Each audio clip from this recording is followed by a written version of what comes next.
The last thing you want to hear when you need your auto insurance most is a robot with countless irrelevant menu options. Which is why with USAA Auto Insurance, you'll get great service that is easy and reliable, all at the touch of a button. Get a quote today. Restrictions apply.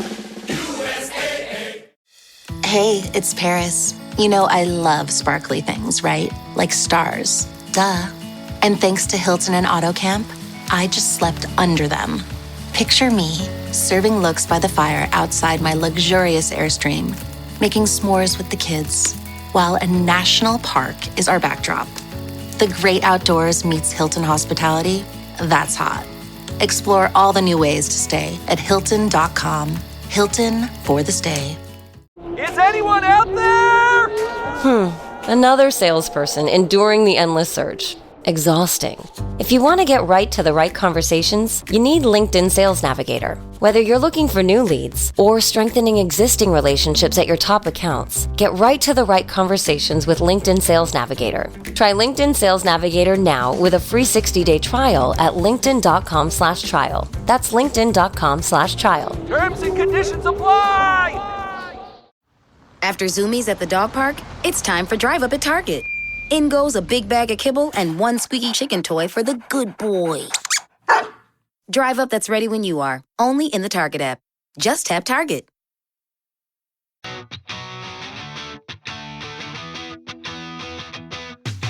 Welcome back to Rams Up, your favorite LA Rams podcast. We are part of the Fans First Sports Network, and you can follow us on YouTube at youtube.com/@RamsUpPodcast. I'm your host, Mark. I'll be joined often by my football guru, Ian, along with a bunch of other friends of the show on occasion. Let's get to it. Hey, welcome back, everybody. Mark from Rams Up here. I'm going to get back into the Rams roster this episode. You know, after the minicamp and OTAs, how do I feel about this potential 53-man roster? I update this occasionally, and I thought now would be a good time. Kind of slow in the content lately, and I apologize for that. A lot of things going on the home front, but we'll have this episode obviously followed by a friend of the show joining me in the next day or two to talk Rams football. So we'll take a long look at a potential 53-man roster updated here in late June. How am I feeling about that? And before we do that, we'll get through some news and notes. Episode 768 on the podcast. So I wanted to talk about a player who wore number 68 for our Rams. And we had already talked about Kyle Turley and Richie Incognito, two of the bad boys from Rams history. Boy, those two guys, love to go bar hopping with them. But this episode, I'm going to talk about another guy who wore number 68, and that is another offensive lineman, Jamon Brown, 6'3", 340 pounds out of Louisville. The Rams drafted him in 2015 in the third round, 72nd overall.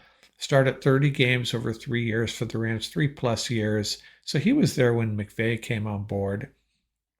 And he had some injuries, had a suspension he had to deal with. And he was a decent guard, but the Rams eventually moved on from him.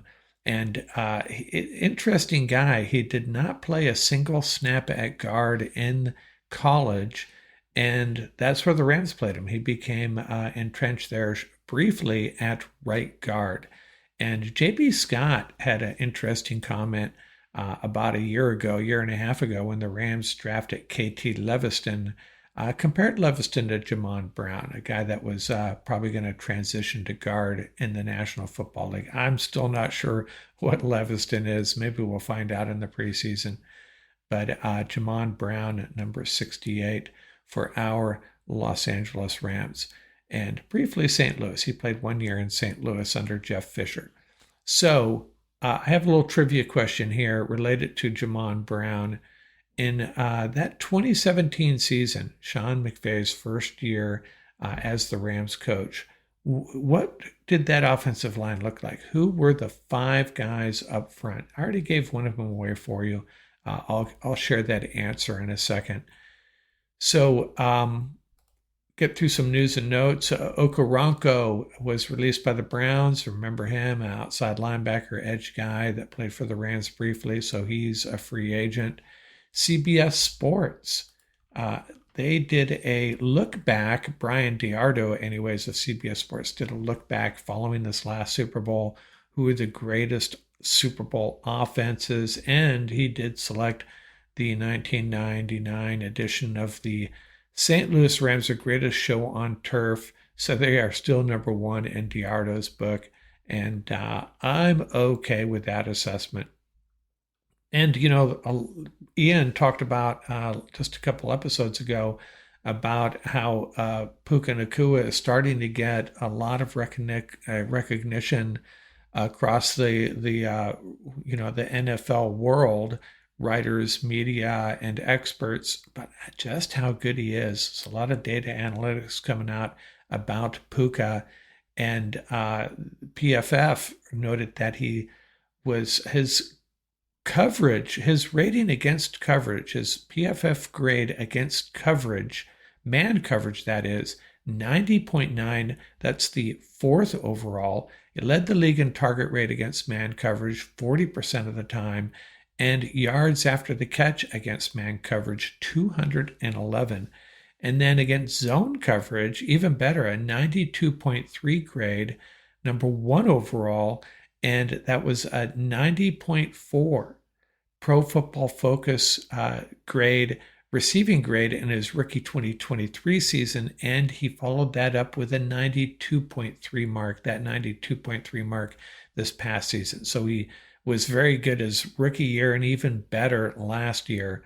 71 zone targets at a rate of 36%, the highest in the National Football League. So, you start diving into the data. I know that's a lot of data I just shared with you, but the bottom line, Puka, number 4 against man coverage in the National Football League and number 1 against zone coverage in the National Football League. Pretty impressive.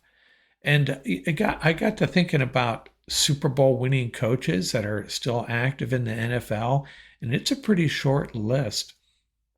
And the reason I bring that up is I think, coaches, if you see your team as a Super Bowl contender, one thing that elevates your chances is having a coach that's proven he can do it, that he can win a Super Bowl. And there are 3 Super Bowl winning coaches in the AFC West at the moment.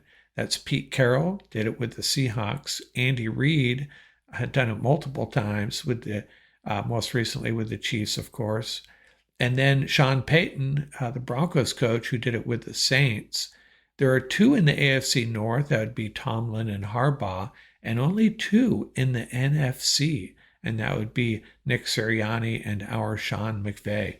So, I think that, makes you have to think that the Rams and the Eagles, makes sense that you would pick them as potential Super Bowl teams, Super Bowl winning teams this year, just by the fact that they have coaches that have done it before. And they're the only coaches in the NFC West, in the NFC, I should say, that have won Super Bowls.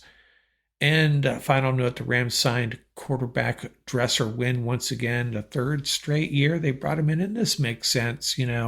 I think I've mentioned that a couple of times, that I thought they'd bring in a camp arm. I thought they'd bring in a camp leg too. But Dresser Wynn is going to get a lot of action in camp. They're going to try to rest Matthew Stafford to some degree, and even Jimmy G. And once the preseason rolls around, we might see Jimmy G a little bit. Wouldn't be surprised if we didn't. Can't expect Stetson Bennett to go every down of all 3 preseason games, but maybe he will. But if something happens to him, we don't want to have to go back to one of our 2 main guys on an emergency basis in a preseason game. So enter Dresser Wynn.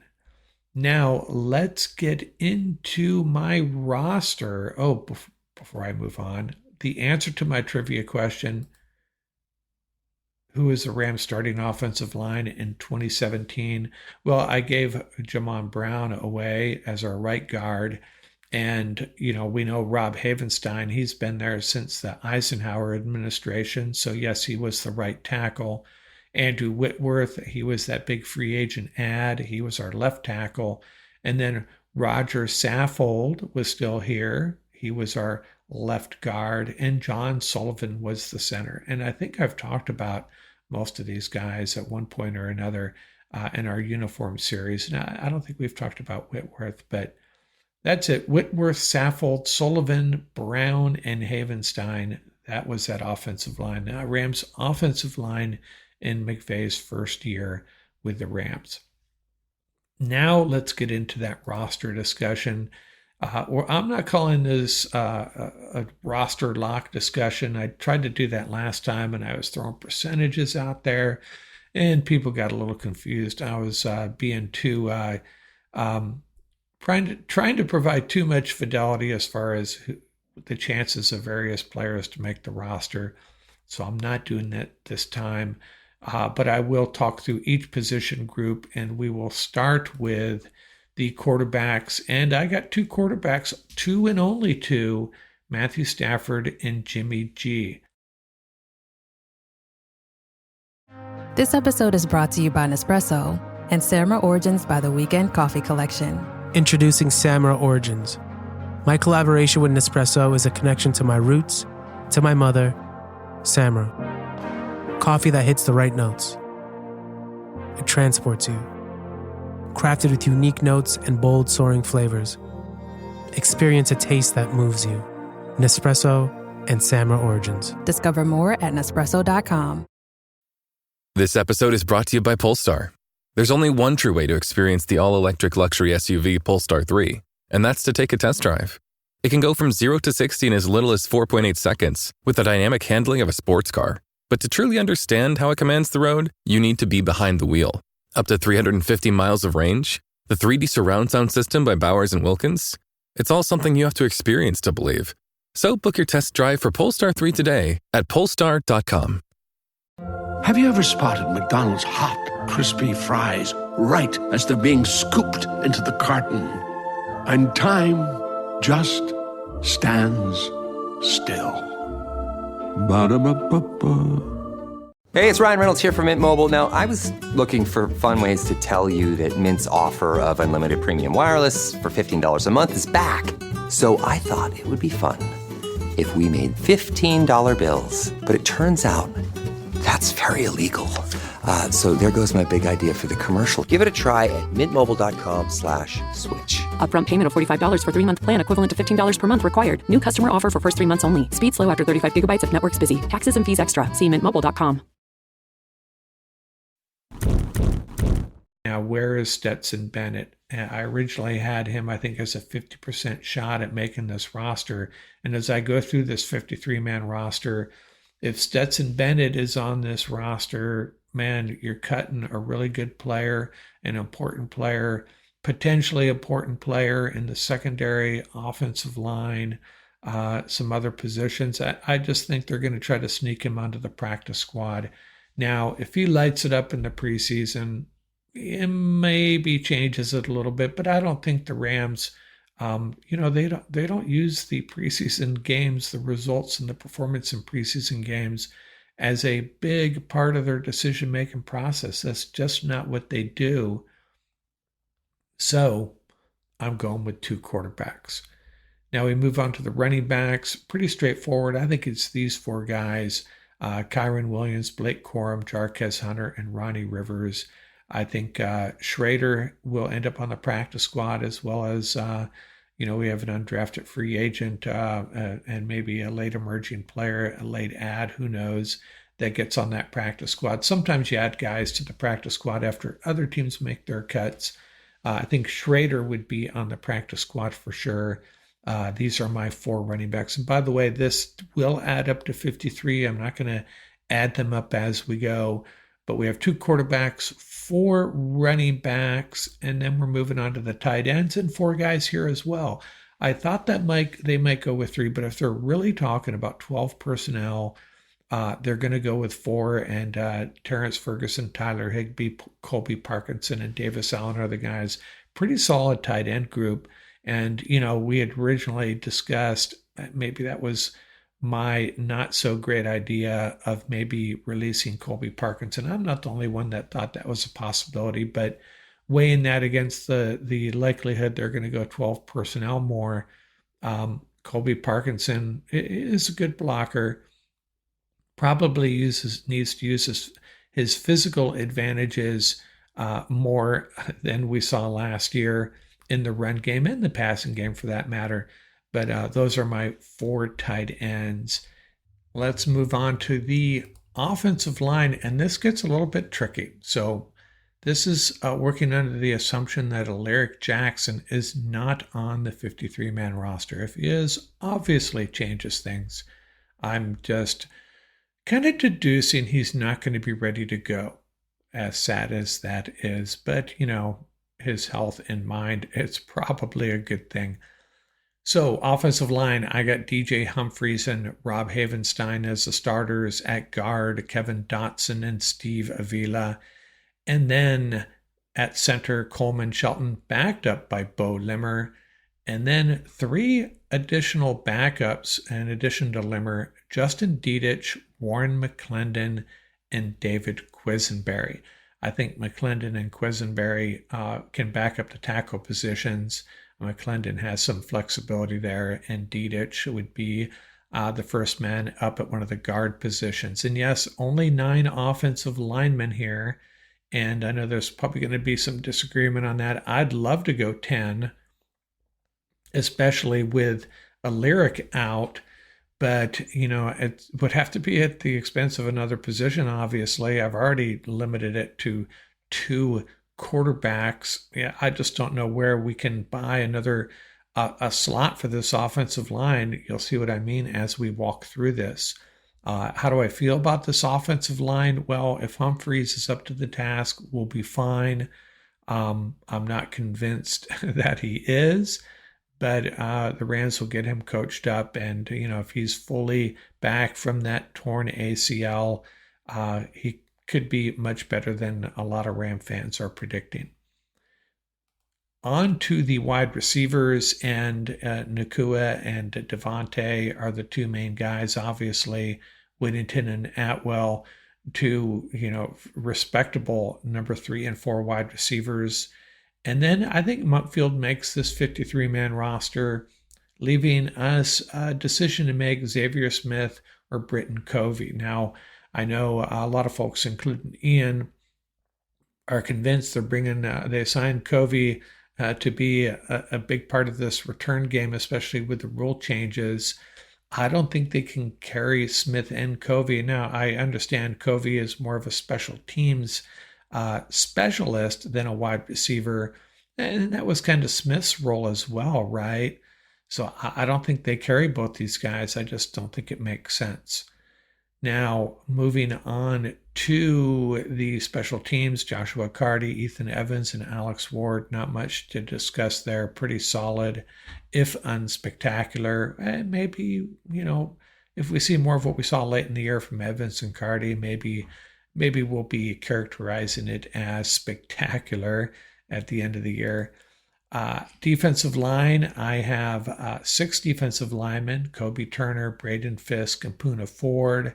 Second-year player Tyler Davis and rookie Ty Hamilton.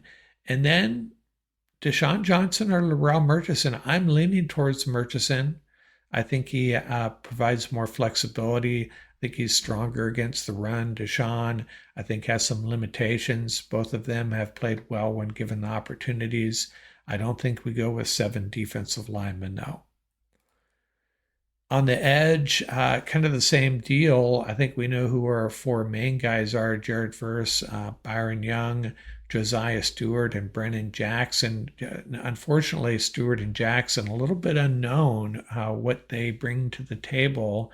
And I think we actually know more about Nick Hampton and Keir Thomas. And I think Thomas and Hampton will be battling for that 5th spot. Hampton, my money would be on him, but he's coming back from a serious injury. Keir Thomas, well, we'll see. I think it's going to be one of those 2 guys, though, unless Brennan Jackson really just, you know, McVay tried to pump up his assessment of him recently in a press conference. So maybe Jackson is on the trajectory to be part of this rotation. I think we'll see him in the preseason. We'll probably see all three of these guys, all four of them perhaps, Stewart, Jackson, Thomas, and Hampton. Someone's going to emerge as the fourth and fifth guy.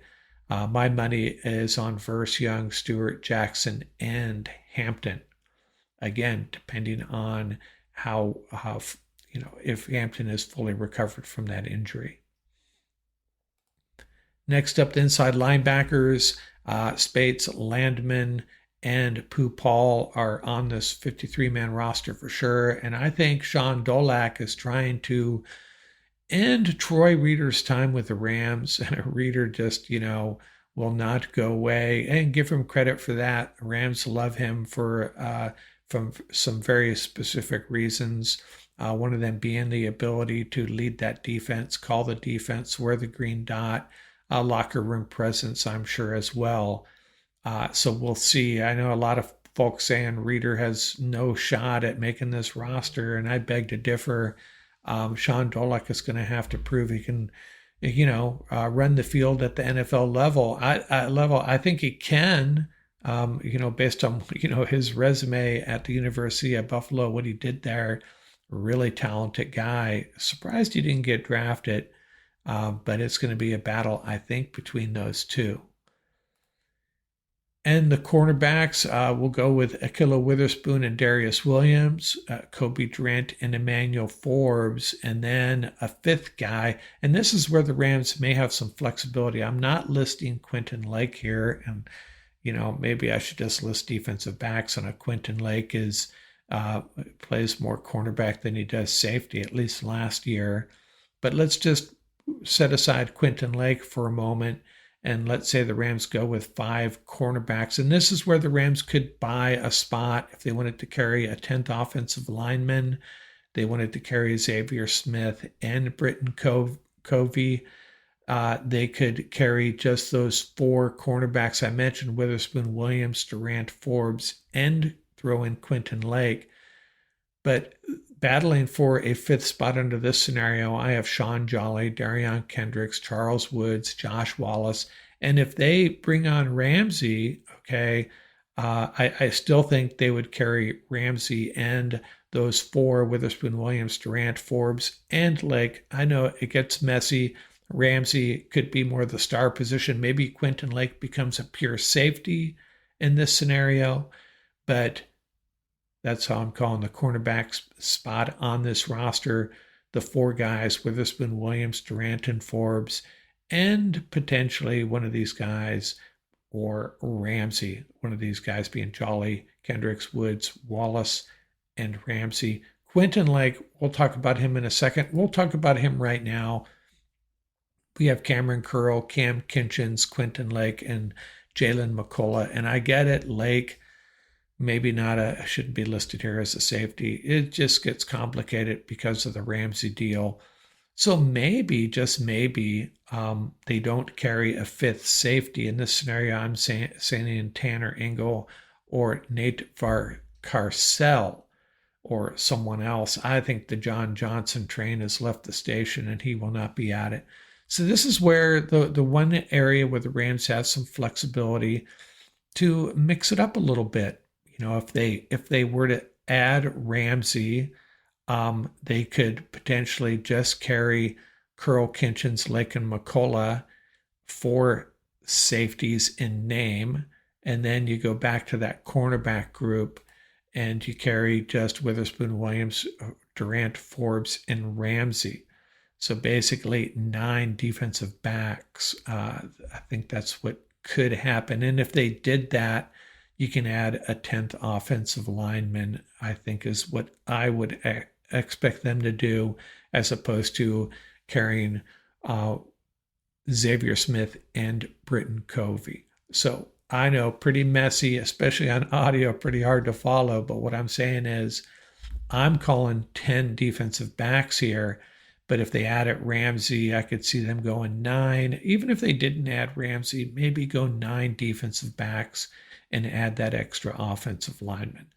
So that's my 53-man roster. I didn't count that through as we went, but I think you got it. Hopefully you got it. We'll revisit this again. Just fun times to be a Rams fan. This roster, you go through this 53-man roster, some really good players not making it, right? Really solid roster from top to bottom.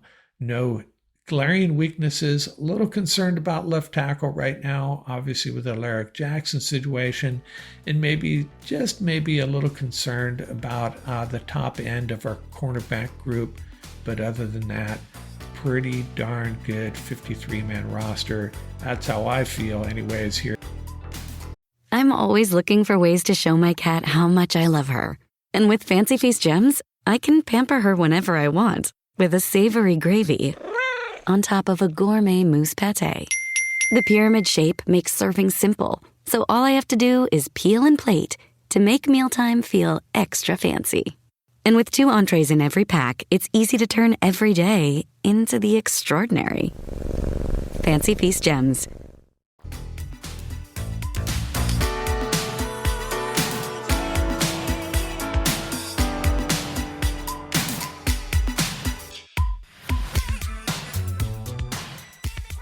That's going to do it for this episode.